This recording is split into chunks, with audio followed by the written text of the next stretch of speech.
সারা বাংলাদেশ ব্যাপী 17 বছর আমাদেরকে আন্দোলন সংগ্রাম করতে হয়েছে। বারবারই আমরা শুধু দেশবাসীর সামনে একটাই কথা বলেছি যে এই দেশটাকে রক্ষা করতে হবে এবং নতুন ভাবে নির্মাণ করতে হবে, নতুন ভাবে এই দেশটাকে আমাদের গড়তে হবে।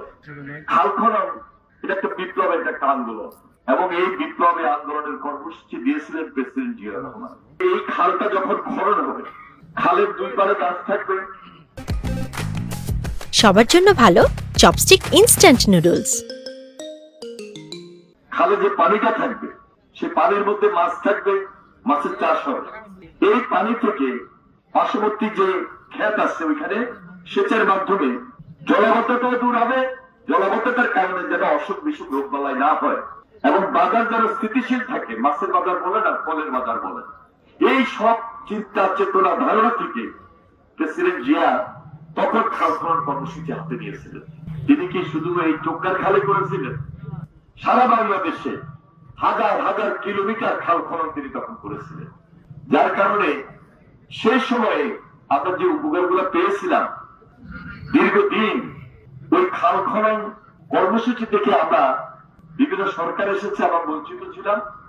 যার কারণে আজকে প্রচুর জলাবদ্ধতা, পানি নামে না, বৃষ্টি হলে বন্যার মতো দেখা যায় এবং খালের মধ্যে এত বর্জ্য থাকে যে বর্জ্যের কারণে এই পানির প্রবাহ ঠিক থাকে না। এই পানিটাতে এখান থেকে একটা নদীতে যাবে, বড় খালে যাবে, নদীতে যাবে, নদী গিয়ে এখান থেকে জলাবদ্ধতা দূর হবে।